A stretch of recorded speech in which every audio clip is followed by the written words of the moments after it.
Hai teman-teman, kami dari kelompok 1. Kali ini kami akan membahas beberapa materi mengenai perkembangan perekonomian negara-negara di kawasan Pasifik, tinjauan perbandingan antara Jepang dan Indonesia, serta tinjauan perbandingan antara Manado dan Singapura. Simak materinya ya. Perkembangan ekonomi negara-negara di kawasan Pasifik. 1. Jepang. Era pertumbuhan ekonomi tinggi tahun 1950-an sampai dengan awal 1970-an. Pada era pertumbuhan ekonomi Jepang tahun 1950 sampai 1970-an, terdapat beberapa kebijakan yang mencerminkan situasi politik negara Jepang. Salah satu kebijakannya yaitu Doktrin Yoshida. Doktrin Yoshida ditunjukkan untuk meningkatkan perekonomian negara Jepang dengan tetap mempertahankan sistem pertahanan dan keamanan Jepang, yang tidak diperbolehkan mempunyai militer sesuai dengan undang-undang. Pada periode 1950-an hingga awal 1970-an merupakan periode emas perekonomian Jepang, di mana angka pertumbuhan ekonomi rata-rata per tahun mencapai lebih dari 10%. Pada era ini, perekonomian Jepang dikenal dengan istilah miracle economy. Era oil shock, ekonomi booming, dan bubble economy 1970-an hingga akhir 1980-an. Era tahun 1970-an, Jepang sebagai pemain utama dalam ekonomi global memunculkan kekhawatiran di antara negara-negara Asia Tenggara mengenai peranan Jepang. Jepang muncul sebagai kekuatan ekonomi raksasa yang dikhawatirkan sebagai kekuatan ekonomi yang eksploitatif. Pada awal 1980-an, perekonomian Jepang mengalami kemajuan pesat atau booming ekonomi. 2. Tiongkok. Tiongkok memulai pembangunannya sejak revolusi kebudayaannya yang dicetuskan oleh Mao Zedong. Setelah invasi Jepang pada Perang Dunia Kedua dan Perang Sipil yang berakhir pada tahun 1949, Tiongkok melakukan revolusi kebudayaan dengan langkah cepat untuk meningkatkan infrastruktur pendidikan, pembangunan, dan kesejahteraan. Revolusi kebudayaan di Tiongkok menjadi pengalaman ekonomi, politik, sosial, dan budaya yang paling berbahaya di dunia pertumbuhan karena Tiongkok telah melampaui Amerika Serikat sebagai kekuatan ekonomi terbesar dunia selama 3 dekade terakhir. Faktor-faktor pendukung ekonomi Tiongkok bisa berkembang yaitu 1. Sebagai kota tujuan pariwisata, 2. Sumber daya manusia yang berkualitas, 3. Menerapkan hukuman mati bagi koruptor, 4. Memilih jadi pedagang daripada menjadi karyawan, 5. Kerja keras.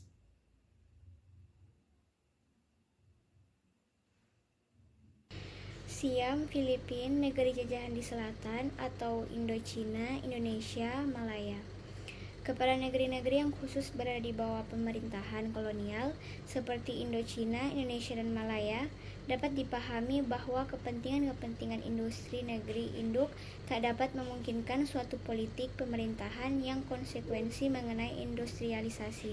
Akan tetapi negeri-negeri merdeka Siam dan Filipina belum lagi memulai industrialisasi. Negeri-negeri ini pun dewasa merupakan negeri-negeri penghasil bahan mentah, sekalipun tata susunan politik dan sosial jajahan-jajahan. Filipina mengekspor gula, kopra, dan rami. Seterusnya mereka mempunyai pabrik-pabrik minyak, kelapa, permintaan tali, dan industri rumah tangga. Siam mengekspor beras. Siam, Birma, dan Indochina merupakan lumbung padi bagi bangsa-bangsa yang memakan nasi di Asia Selatan. India, Tiongkok, Jepang, Filipina, dan Indonesia juga menghasilkan padi, tetapi jumlahnya belum mencukupi untuk kebutuhan mereka. Untuk itu, mereka mengimpor beras dari Siam, Birma, dan juga Indochina.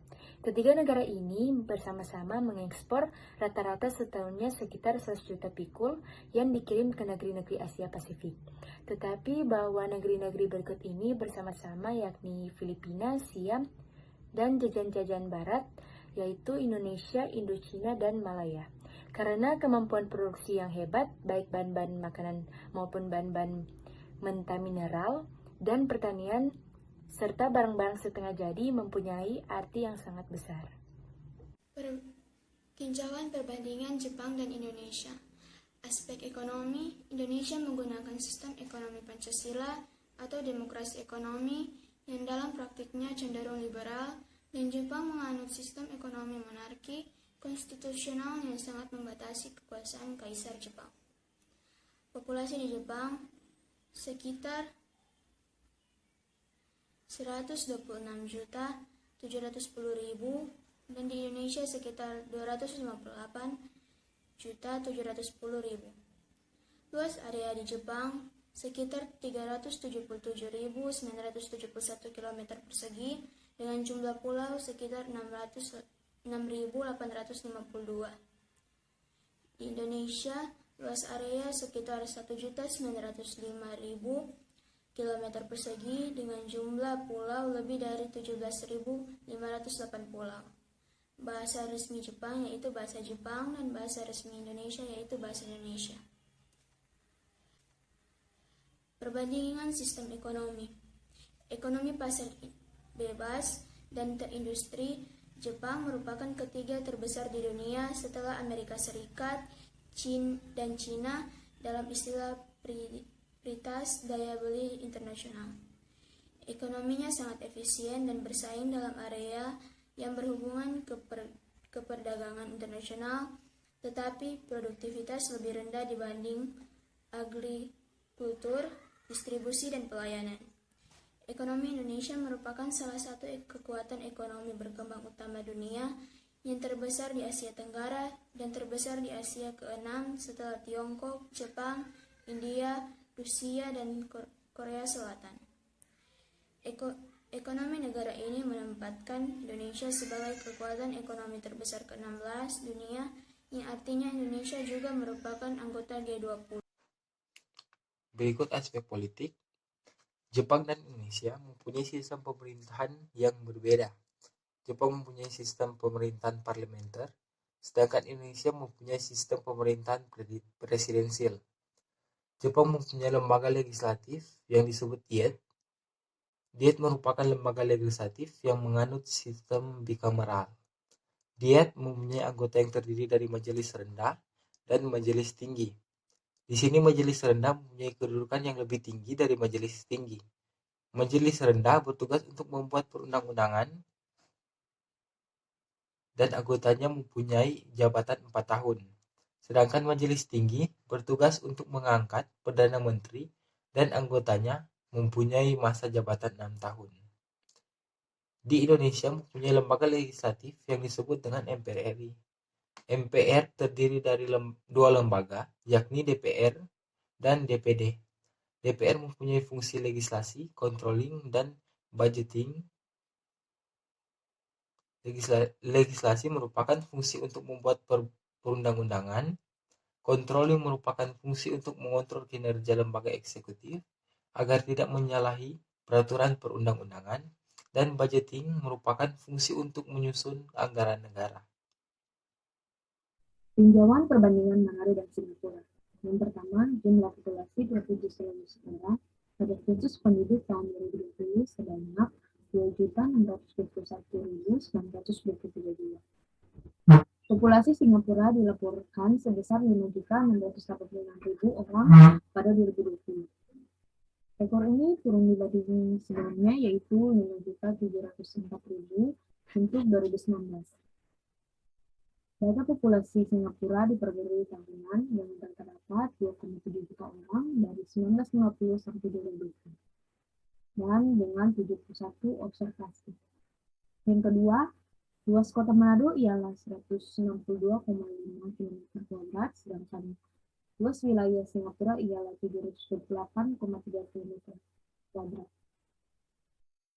Yang ketiga, Manado merupakan tempat pariwisata yang penting bagi pengunjung.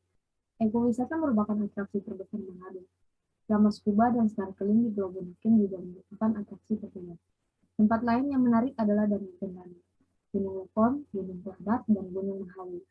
Dalam kurun waktu 2 dekade terakhir, kegiatan pariwisata dengan pesat tumbuh menjadi salah satu andalan perekonomian Kota Manado. Sedangkan Singapura memiliki industri pariwisata yang berkembang baik dengan lebih dari 8 juta pengunjung pada 2004. Sebagai kota kosmopolitan yang menonjolkan perbedaan ras dan budaya yang harmonis, banyak pengunjung mengunjungi Singapura sebagai tujuan, bukan hanya sebagai batu loncatan atau tempat transit. Takashimaya, pusat perbelanjaan yang terletak di Orchard Road, Singapura, telah tercatat di antara wisatawan mancanegara sebagai tujuan wisata yang menarik, membuat pariwisata salah satu dari industri besar di Singapura. Perbandingan aspek kependudukan dan bahasa Manado dengan Singapura. Yang pertama, saat ini mayoritas penduduk kota Manado berasal dari suku Minahasa, karena wilayah Manado merupakan berada di tanah atau daerah Minahasa. Penduduk asli Manado adalah subsuku Pemulung, sedangkan penduduk Singapura terdiri dari orang Tionghoa, merupakan kelompok etnis terbesar di Singapura, mencakup hampir 3/4 penduduk negeri ini. Tak mengherankan bila kemudian budaya Tionghoa, bahasa, makanan, hiburan, dan festivalnya tampil menonjol di Singapura. Orang Tionghoa merupakan kelompok etnis terbesar di Singapura, mencakup hampir 3/4 penduduk negeri ini. Tak mengherankan bila kemudian budaya Tionghoa, bahasa, makanan, hiburan, dan festivalnya tampil menonjol di Singapura. Orang India merupakan kelompok etnis terbesar ketiga di Singapura, dan komunitasnya di sini merupakan salah satu populasi India terbesar di luar negeri.